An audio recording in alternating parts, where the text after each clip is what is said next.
Olá, tudo bem com vocês?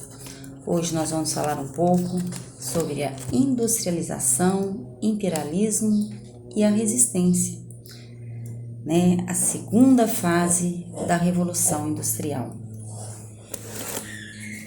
Ao longo do século XIX, na Europa, nos Estados Unidos e no Japão, verificou-se um grande desenvolvimento do capitalismo, associado a uma forte aceleração industrial. Esta fase da industrialização, conhecida também como Segunda Revolução Industrial, se caracterizou pela descoberta de novas tecnologias aplicadas na indústria, nos transportes e nas comunicações. E na indústria foram decisivas a descoberta em 1856 de um processo de fabricação do aço por Henri Bessemer. Com esta descoberta, o aço, que é mais fácil de ser trabalhado e mais resistente que o ferro, tornou-se também mais barato.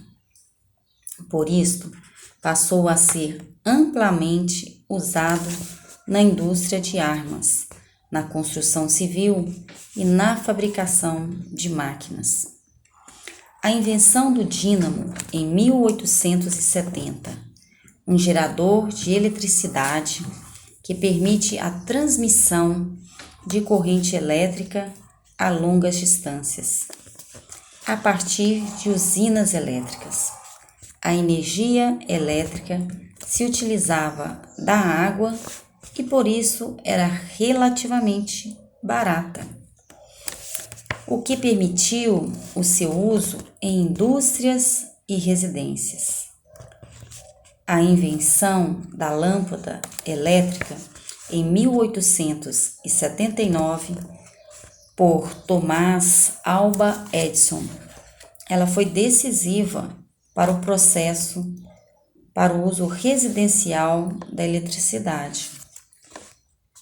A invenção e o aperfeiçoamento do motor de combustível interna, na década de 1870, permitiram o aproveitamento do petróleo e seus derivados, como a gasolina e o diesel, como fontes de energia. Nos transportes, assistiu-se ao aumento progressivo das ferrovias e ao uso de locomotivas e do barco a vapor, no transporte de pessoas e de mercadorias. Ao mesmo tempo, o aproveitamento do petróleo e seus derivados, como gasolina, diesel, como fonte de energia, permitiu a Henry Ford e a Carl Benz a construção dos primeiros automóveis em 1890. Nas comunicações, ocorreram duas descobertas decisivas: a invenção do telégrafo por Samuel Morse e em 1836 e do telefone em 1876 pelo italiano Antonio Saint-Joseph Morse. Descobriu-se recentemente que Alexander Graham comprou a patente de Morse, o verdadeiro inventor. Todo esse avanço tecnológico foi causa e efeito do desenvolvimento do capitalismo. Resultou da aplicação de capital em pesquisa científica e, ao mesmo tempo, provocou um enorme acúmulo de capitais em países da Europa, nos Estados Unidos e no Japão. Com o avanço da industrialização, a concorrência entre as grandes empresas aumentou muito. Para vencer a concorrência, os grandes capitalistas, eles faziam uma guerra de preços. Mantinham seus preços bem baixos por certo tempo, até que seus concorrentes não aguentassem e falissem, ou vendesse a empresa por um valor muito baixo. Assim, aos poucos, as empresas mais fortes foram engolindo as mais fracas, e com isso se formaram empresas gigantes ou associações de empresas, como os trustes, os cartéis ou os holdings. Truste é uma associação de várias empresas em apenas uma, que passa a dominar toda as fases da produção, desde a obtenção de matéria-prima até a comercialização do produto. Com isso, passa a impor os preços finais. Cartel é um conjunto de empresas independentes de um mesmo ramo, que, para evitar os desgastes da concorrência, dividem o mercado entre si. Cada uma delas atua numa determinada área geográfica. O holding, empresa nascida da associação de diversas empresas a uma grande empresa, que passa a ter o controle de suas associações, de suas associadas. Frequentemente, as empresas pediam empréstimos aos bancos ou se associavam a eles, a fim de aumentar seu negócio ou suportar a concorrência. Com isto, os bancos, eles ganhavam um grande poder, chegando a influenciar o governo de seus países. A partir de 1870, as potências capitalistas, como os Estados Unidos da América, a Grã-Bretanha, França e Japão, entraram numa disputa por colônias ou áreas de influência, principalmente na África e na Ásia. Esta expansão capitalista, com o objetivo de dominação, é chamada de imperialismo ou neocolonialismo. Mas o que teria motivado esta corrida imperialista entre as grandes potências? O que elas buscavam em outras terras? As grandes potências se voltaram para esses lugares em busca de oportunidades de investimento para os seus capitais, mercados produtores de matérias-primas como cobre, carvão, ferro, borracha, entre outras, mercados consumidores e de manufaturados, ouro, diamante, existentes nas terras africanas, terras e mão de obra para trabalhar na exploração mineral e nas plantações de café, açúcar, amendoim, cacau, entre outras. Ou seja, buscavam terras e pessoas para trabalharem por pouco dinheiro ou gratuitamente. Os governos das grandes potências incentivavam a conquista de terras e povos em outros continentes, e depois usavam essas ações imperialistas para despertar o orgulho nacional entre as cidades do país. Enquanto ocorria a corrida imperialista, pensadores europeus desenvolveram uma teoria chamada mais tarde de darwinismo social. Segundo essa teoria, as raças humanas passam por uma longa evolução e só as mais aptas sobreviveriam. Na luta pela vida, as raças superiores triunfam. Essa teoria está apoiada em duas ideias equivocadas. A primeira é a de que existem raças humanas, e a segunda é que a raça branca é superior à raça negra, à raça amarela e aos mestiços. Hoje, não se aceitam mais a existência de raças humanas, nem a superioridade de um povo sobre outro. Hoje se sabe que só existe uma raça, a raça humana, e sabe-se também que nenhum povo é superior ao outro.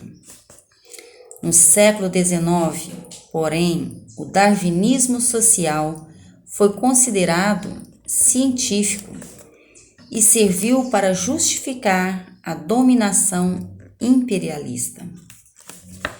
Com base nessa e em outras teorias racistas, os líderes europeus diziam ter o dever de civilizar os demais povos, levar a eles o progresso e os bons costumes, isto é, seus valores. Em outras palavras, diziam ter uma missão civilizadora para com os povos de cor.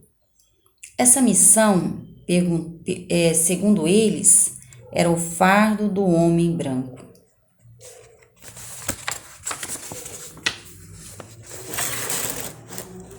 Durante muito tempo, os europeus, eles se restringiram ao litoral africano. A partir de 1880, avançaram em direção ao interior em busca de matérias-primas necessárias à indústria e de áreas onde pudessem investir, construir ferrovias, fornecer empréstimos a juros. As potências da época partiam das feitorias do litoral para controlar terra, riquezas e gente do interior africano.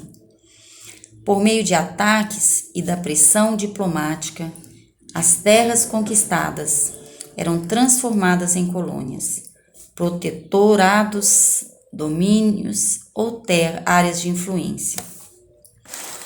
Por volta de 1830, os franceses eles começaram a conquistar as terras da atual Argélia.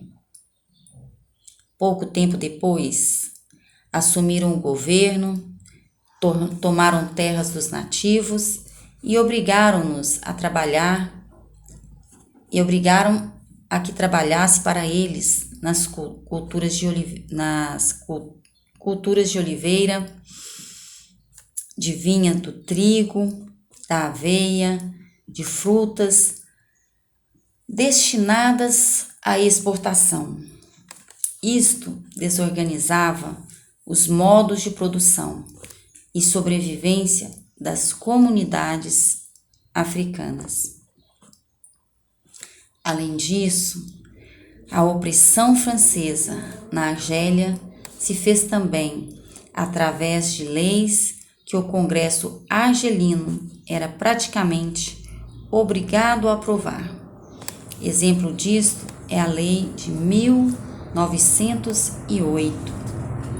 O Congresso considerando que a instrução dos indígenas faz a Argélia correr um verdadeiro perigo, tanto do ponto de vista econômico quanto do ponto de vista do agrupamento francês. Emite o voto de que a instrução primária dos indígenas seja suprimida. E em 1884, usando a força e a diplomacia, o rei Leopoldo II da Bélgica transformou o Congo em uma propriedade particular, propriedade que ele chamava de Estado Livre do Congo, e que passou a ser administrada por colonos belgas nomeados pelo rei. O território congolês era dezenas de vezes maior que a Bélgica e riquíssimo em borracha e marfim. Explorando a mão de obra africana, Leopoldo II, ele extraiu do Congo uma fortuna incalculável. O Congo, ele foi dividido em unidades chefiadas por civis ou militares que tinham como dever obter o máximo possível do marfim, da borracha, e em troca de punhados e de sal e tecidos. Eles eram incentivados a conseguir o máximo de borracha e marfim por meio de prêmios. Cada administrador era o governante máximo em sua unidade. Mulheres, crianças e idosos eram acorrentados, mantidos como reféns, enquanto os homens iam à floresta coletar borracha e marfim. Se eles não trouxessem a quantidade estipulada, eram mortos ou tinham dedos, mãos e pés decepados. E em 1903, o missionário batista Scrivener divulgou os horrores que ele havia presenciado no Congo. Diante disto, e sob pressão da opinião pública internacional, o rei Leopoldo II da Bélgica perdeu seu direito ao Congo, que passou então a ser administrado pelo governo belga. A dominação do Congo converteu-se num dos episódios mais cruéis da história e envolveu a morte de cerca de 10 milhões de africanos. A Grã-Bretanha foi um dos países que lideraram a corrida pela África. No Egito, na década de 1880, os britânicos, eles estabeleceram um protetorado, aproveitando do individualismo do governo egípcio por ocasião da construção do Canal de Suez. Como o Sudão ele era dominado pelos egípcios, também passou ao domínio inglês. Os sudaneses da região muçulmana reagiram aos ingleses, travando com eles a chamada Guerra Santa. Esses sudaneses, eles resistiram pelas armas e chegaram a retomar Khartoum, a capital do país.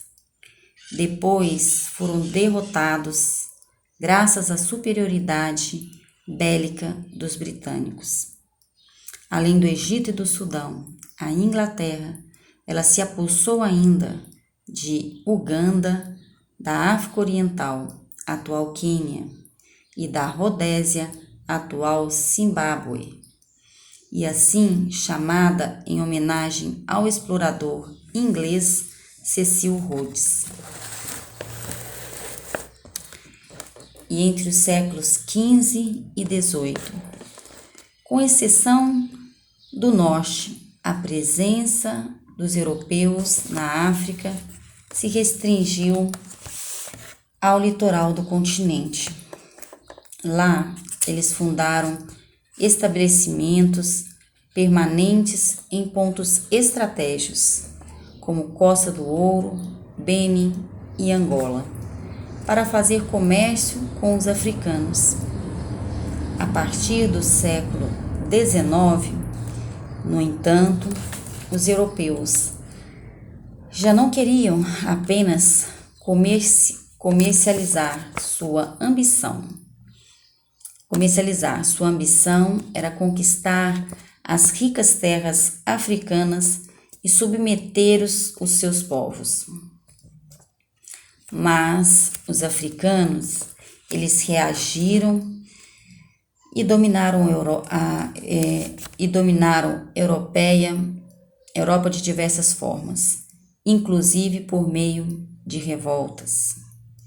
Os principais motivos dessas revoltas foram a perda da soberania por parte dos africanos, a exploração econômica e a imposição de hábitos ou modos de administração europeus. Também extremamente significativa foi a rebelião Ashanti, na então Costa do Ouro, atual Gana, que durou 10 anos, de 1890 a 1900, em uma encarniçada luta contra o domínio britânico, representado pelo governador Arnold Ogdison. Ela decorreu da deposição de grande número de chefes tradicionais das chefias locais por parte da burocracia colonial britânica, envolvendo, portanto, a violação do caráter sagrado da realeza nos planos religiosos e cultural. Seguiu-se a nomeação de outros chefes locais designados que careciam de legitimidade perante a população e foram encarregados, inclusive, da cobrança de 4 shillings por cabeça, como indenização por uma rebelião em 1887. Por fim, o governo britânico ele exigiu que o seu representante se sentasse no tamborete de ouro, símbolo da alma Ashanti e da sua sobrevivência como nação. Por isso, instrumento de consagração dos seus chefes. A indignação dos Ashantis levou praticamente todos os Estados Unidos importantes a enfrentar os ingleses em inúmeras batalhas sangrentas, debeladas só depois da prisão e deportação da líder, a rainha de Edwesel, Nana Assantia, e de vários generais Ashantis em 1900. Portugal, ele manteve a maior parte dos territórios conquistados nos séculos XV e XVI, como os territórios onde hoje são Guiné, Angola, Portuguesa, Moçambique, São Tomé, Príncipe e Ilhas do Cabo Verde. A Alemanha, por sua vez, entrou na corrida pela África quando boa parte do continente já estava sobre os domínios ingleses e franceses. A Alemanha, ela conquistou 2 colônias, a África do Sudeste Alemão, que é banhada pelo Atlântico, e a África Oriental Alemã, que é banhada pelo Oceano Índico. A Espanha conservou uma parte do Marrocos e do Marrocos espanhol. A corrida imperialista gerou tensões que ameaçavam o equilíbrio de poder entre as potências e a paz na Europa. E para evitar a guerra, as potências europeias se reuniram na Conferência de Berlim, na Alemanha, em 28 de fevereiro de 1885. Essa conferência tinha por objetivo combinar regras e condições favoráveis à ocupação da África. Reunidos na Conferência de Berlim, os representantes das potências europeias combinaram permitir a livre navegação nas bacias dos rios Congo e Níger, duas importantes vias naturais de penetração no continente. Permitir o livre comércio na bacia do rio Congo. Que uma nação europeia só teria direito a um território africano se comunicasse a sua ocupação às demais nações e enviasse para a área uma autoridade capaz de manter a ordem. Reconhecer o Estado Livre do Congo como propriedade particular do rei Leopoldo II da Bélgica. Esse território imenso serviu como estado tampão, separando as demais áreas ocupadas pelos europeus e assegurando a todos os direitos de navegação e de comércio. Portanto, a partilha da África, ela não ocorreu na Conferência de Berlim, como se tem dito. A África, ela foi partilhada entre as potências europeias nos anos que se seguiram à conferência, por meio de acordos bilaterais entre elas. Entre 1885 a 1907, a Grã-Bretanha e a França, elas concluíram entre si 249 acordos sobre a África Ocidental e Central. E os tratados bilaterais que se seguiram à Conferência de Berlim desenharam um novo mapa da África. Em 1880, os europeus eles ocuparam apenas 10% do continente africano e em 1900 já eram senhores de 90% dele. Esse novo mapa fixava fronteiras artificiais, misturando culturas e línguas diferentes, separando povos que tinham grande identidade cultural, o que contribuiu para a eclosão de guerras entre os próprios africanos. Algumas delas se prolongaram até os nossos dias. A Ásia também foi alvo do imperialismo das potências ocidentais. E os britânicos também aportaram no litoral da Índia pela primeira vez no século XVII e aos poucos foram desalojando comerciantes de outros países europeus. Nesta época, eles compravam dos indianos tecidos finos como a musselina e revendiam na Europa com grande lucro. Por volta de 1750, os ingleses se apossaram da Índia, transformando-a em um protetorado inglês. Para enfraquecê-la, aumentaram os impostos sobre os tecidos indianos elevando com isso os seus preços. E, ao mesmo tempo, passaram a vender tecidos ingleses para os indianos.